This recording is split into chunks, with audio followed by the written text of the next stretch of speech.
是不是也有过这种时候，看到一个特别厉害的涂装视频，先点收藏再说，然后这条视频的结局通常就是进收藏夹里吃灰。但这期视频就倒反天罡，不光要看，还要真的照着做。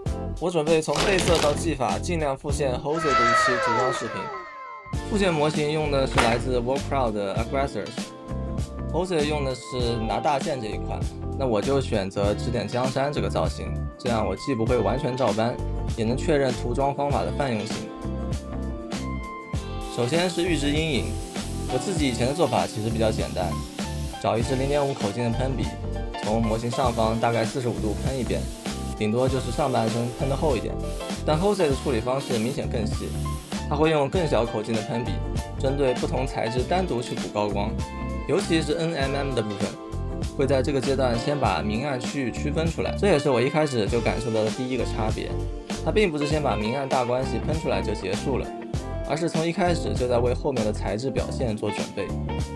接下来进入基础上色，金属区域这边 Jose 是用16002和16005混入媒介去罩染，我复现的时候用了接近的墨水漆和 GW 的对比漆媒介来替代。这种搭配方式着实是没想到，我以前更多是拿普通的 base 漆去跟对比漆媒介混，虽然这样也能用，但饱和度没有这么高，而且墨水漆本身丙烯含量低，单独罩染很容易被洗掉，加入媒介之后成膜性就稳定很多。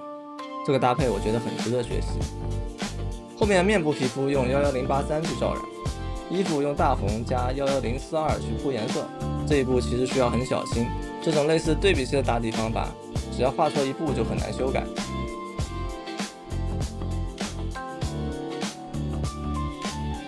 皮革部分 Jose 用的赭石色墨水漆，我是用褐色加洋红混合调的颜色。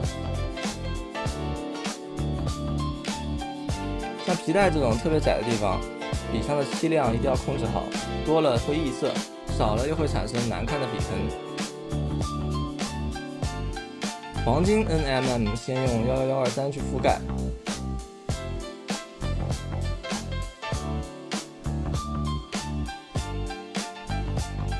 再用赭石色去做一次罩染。这一步很巧，它其实利用了墨水漆很强的溜缝效果，把黄金和旁边相同颜色的衣服区分开。石头先用11133，再用11036去提一下。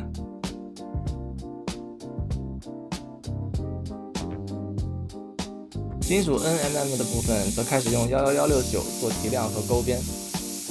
这部分现在看的饱和度太高，不太像金属，但 Jose 后面的处理证明，这一步它其实是故意先把颜色拉得比较鲜明，后面再慢慢统一。衣服继续用11042提亮，黄金 NMM 用11123和11039往上推，皮革则用11127去做提亮和材质。接着非常关键的一步来了，用紫色加褐色的油画颜料，给模型整体先洗一遍。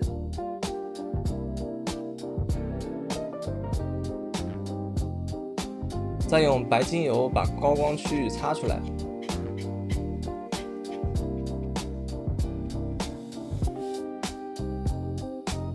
等油画颜料干了之后，再用11075去罩染最深的暗部。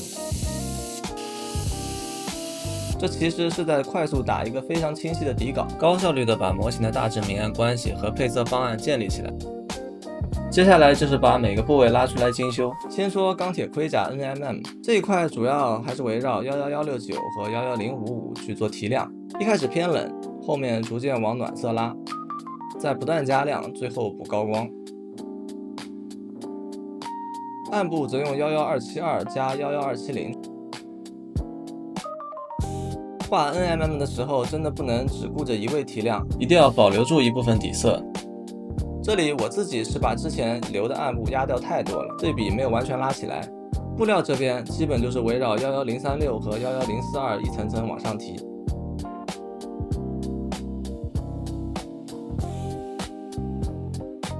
再用11075回去加暗部。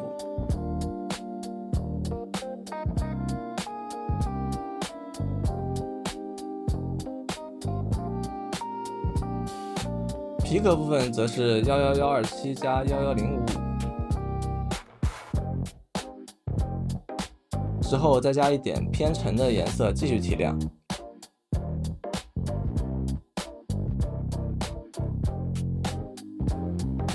除了手涂之外，也可以用喷笔进行压暗。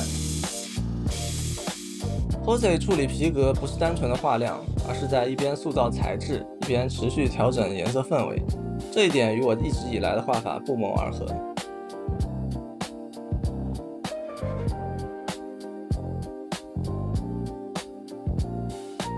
Jose 很喜欢在不同部位里边都加入11055来提亮，同时又反复用11272去压暗。这样做可以把各自独立的区域慢慢串联起来，模型开始变成一个整体。黄金 NMM 先从11123和11039混合，加入11036、11004逐渐提亮。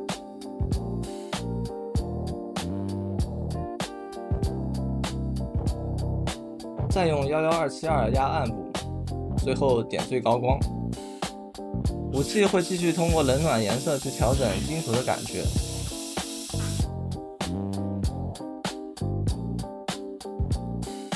石头则用偏灰绿的体系慢慢提亮。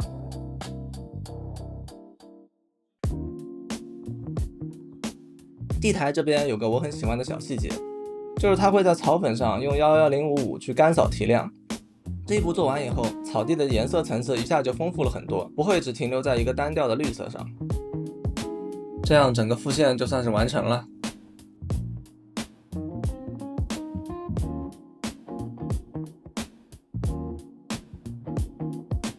整只模型涂完以后，我算是对 Jose 的这套风格有了更深的理解。他喜欢先用2到3种饱和度高的临近色去给不同部位打底，逐步提亮的同时不断用固定颜色去统一全身。